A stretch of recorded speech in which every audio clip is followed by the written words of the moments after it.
आदाब अस्सलाम प्यारे दोस्तों। तो इस वीडियो में हम बात करेंगे प्रीवियस ईयर क्वेश्चन पेपर जो हाई कोर्ट जूनियर असिस्टेंट का है। यहाँ पे आप देख सकते हैं, ये जो यहाँ पे आप देखेंगे तो 80 मार्क्स का क्वेश्चन पेपर ये आया हुआ था और जो है 1 आवर और 20 मिनट्स मतलब 80 मिनट्स का क्वेश्चन है और 80 क्वेश्चन जिसमें पूछे जाएंगे। 80 क्वेश्चन नंबर ऑफ़ क्वेश्चंस यहाँ पे। तो ये सी सीरीज़ का जो है क्वेश्चन पेपर ये देख सकते हैं आप, ठीक है। तो इसमें हम आज पढ़ने वाले हैं 11वां क्वेश्चन। 10 हमने इससे पहले वीडियो के अंदर, अगर कोई जिसने नहीं देखी है वीडियो, तो इससे पहले जो वीडियो हमने बनाई थी उसमें 10 क्वेश्चंस डिस्कस किए हुए हैं डिटेल तरीके से, तो आप जाके वो वीडियो देख सकते हैं। तो आपसे गुजारिश है कि अगर आप यूट्यूब चैनल पर नए हैं तो यूट्यूब चैनल को सब्सक्राइब कीजिए, वीडियो को ज़्यादा शेयर और लाइक कीजिए। चलो दोस्तों शुरू करते हैं। तो सबसे यहाँ पे 11वां क्वेश्चन है, which the following computer generation used concept of artificial language. और कंसेप्ट ऑफ आर्टिफिशियल लैंग्वेज किस जनरेशन में दिया है, तो आपने सही आंसर बताना है इसका। देखो, अगर यहाँ पे सेकंड जनरेशन की बात की जाए तो यहाँ ट्रांजिस्टर इस्तेमाल हुआ था, ठीक है। लैंग्वेज इस्तेमाल हुआ था ट्रांजिस्टर, ठीक है। लैंग्वेज नहीं, ट्रांजिस्टर इस्तेमाल हुआ था सेकंड जनरेशन में। तो थर्ड जनरेशन में अगर बात की जाए,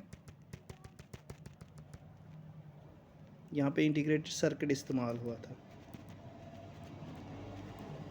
इंटीग्रेटेड सर्किट्स, ठीक है। और फोर्थ जनरेशन में अगर बात की जाए तो लार्ज स्केल इंटीग्रेटेड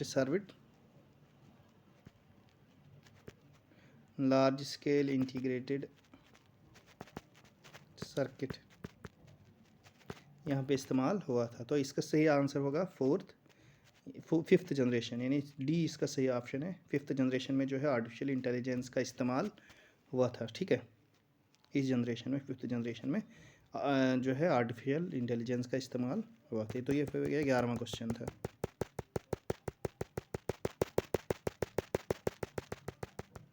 अगला क्वेश्चन देखिए, 12th question, which of the following is valid storage type. Valid storage type क्या है इसमें से, आपने सही आंसर बताना है। यूपीएस है, कीबोर्ड है, पेन ड्राइव है कि एएलयू है। देखो, अगर यूपीएस की बात करेंगे आप तो ये है अनइंटरप्टिबल पावर सप्लाई, इसकी फुल फॉर्म है अनइंटरप्टिबल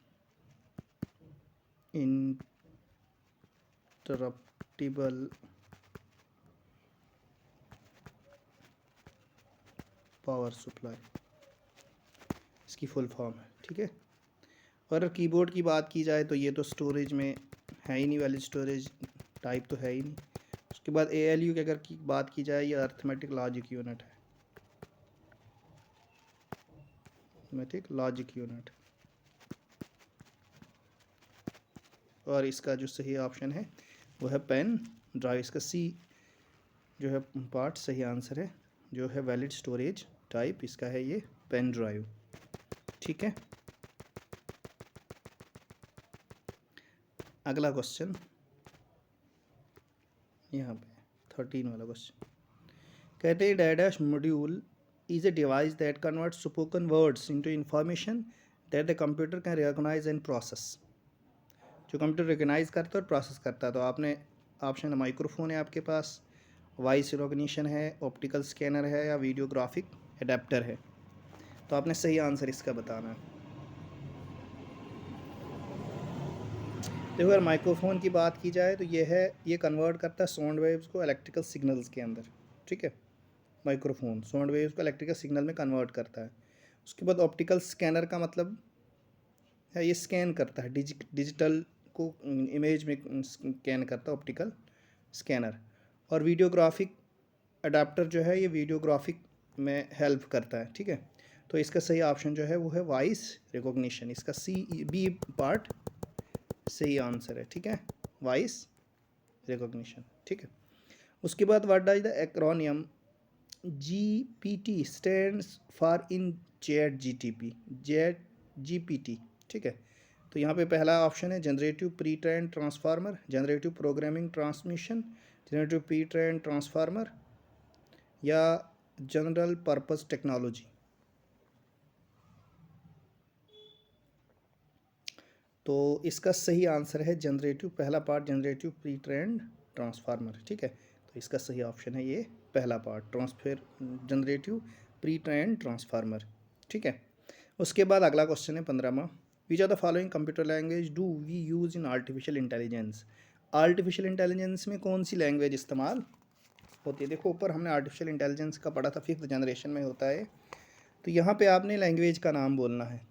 ठीक है, तो अगर यहाँ फोरट्रॉन की बात की जाए तो ये आमतौर पर वेदर और फोरकास्टिंग में इस्तेमाल होता है, वेदर फोरकास्टिंग में ये लैंग्वेज इस्तेमाल होती है। और कॉबल की अगर की बात की जाए तो ये बिज़नेस और फाइनेंस में ज़्यादातर इस्तेमाल होती है। ठीक है, और सी अगर बात की जाए सी लैंग्वेज के बारे में तो ये आमतौर पर गेम्स में इस्तेमाल होती है सी लैंग्वेज। तो प्रोलॉग इसका सही आंसर है। प्रोलॉग जो है वो आर्टिफिशियल जो है इस्तेमाल होता है आर्टिफिशियल इंटेलिजेंस में, जो 5th जनरेशन का है। ठीक है, तो इसमें इस्तेमाल होता है, याद रखना है आपने प्रोलॉग। ठीक है, उसके बाद अगला क्वेश्चन है the idea is the computer program that would convert an assembly language to the machine language. Convert करता है असेंबली लैंग्वेज मशीन लैंग्वेज के अंदर। तो इंटरप्रेटर है, कंपाइलर है, कंपैरेटर है या असेंबलर है। तो आपने इसका सही आंसर बताना है। देखो अगर यहाँ पे इंटरप्रेटर की बात की जाए, इंटरप्रेटर जो है वो डायरेक्ट एग्जीक्यूट करता है इंस्ट्रक्शंस को जो प्रोग्राम लैंग्वेज में लिखी जाती है। ठीक है, उसमें ये डायरेक्शन देता है। और कंपैरेटर की अगर बात की जाए, ये कंपेयर करता है, दो डिफरेंट चीज़ों को कंपेयर करता है, दो डिफरेंट चीज़ों को ये कंपेयर करता है। ये कोई प्रोग्राम लैंग्वेज, ये कंप्यूटर प्रोग्राम नहीं है। उसके बाद असेंबलर जो है ये भी ट्रांसलेट करता है असेंबली लैंग्वेज, लेकिन असेंबली लैंग्वेज कोड को इनटू मशीन कोड में कन्वर्ट करता है। ठीक है, असेंबली लैंग्वेज को ट्रांसलेट करता है लेकिन किस में, कोडेड फॉर्म में। असेंबली लैंग्वेज कोड को मशीन कोड में ट्रांसफॉर्म करता है। और कंपाइलर इसका सही ऑप्शन है, जो असेंबली लैंग्वेज जो कन्वर्ट करता है असेंबली लैंग्वेज को किस में, मशीन लैंग्वेज में, वो है बी पार्ट। इसका सही आंसर है असेंबलर, ये कंपाइलर, सॉरी कंपाइलर इसका सही ऑप्शन। ठीक है, इसका सही आंसर है कंपाइलर। तो अगला क्वेश्चन है 17, what happen when you select a column and press CTRL shift and plus at the same time in MS Excel। तो क्या होता है।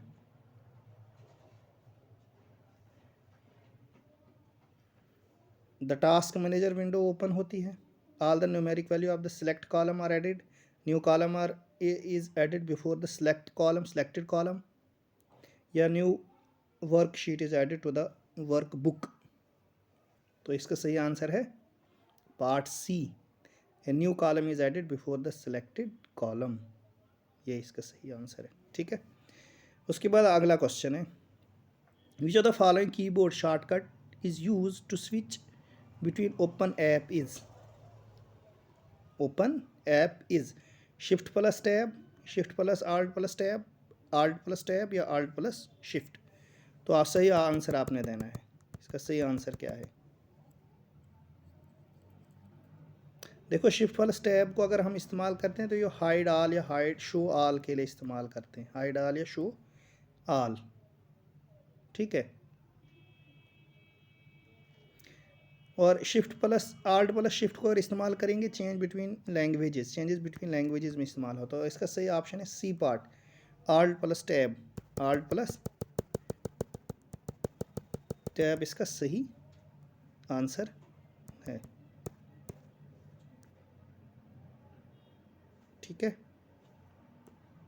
अगला क्वेश्चन, जो the following statement is correct with respect to the writing email. Writing email के लिए कौन सा स्टेटमेंट से करेक्ट है। We can not add more than when address to the to field, या we can leave the BCC field blank, we can leave the CC field blank, the to and CC field are often used interchangeably. ठीक है, तो इसका सही answer है ए part. ठीक है, we can not add more than one address to the to field. ठीक है, अगला क्वेश्चन हो जाता है following icon is use to add an attachment to the email. तो ऑप्शन है आपके पास stationery icon, paper clip icon, GIF icon या इमोजी आइकन। तो ईमेल में कौन सा इस्तेमाल करते हैं, ऐड करते हैं, ठीक है। तो इसका सही आंसर है b part, paper clip icon. Paper clip icon जो है इस्तेमाल होता है। तो इस वीडियो के अंदर इतना ही, मिलते हैं आपके साथ एक नई सी वीडियो के अंदर, ठीक है, अगले क्वेश्चंस के साथ। उसमें हम करेंगे 21 से 30 तक के जो क्वेश्चंस हैं, उस वीडियो के अंदर हम उसके बारे में बात करेंगे। तो आपसे गुजारिश है कि अगर आप यूट्यूब चैनल पर नए हैं तो आप यूट्यूब चैनल को सब्सक्राइब कीजिए, वीडियो को ज़्यादा से शेयर और लाइक कीजिए। Thank you.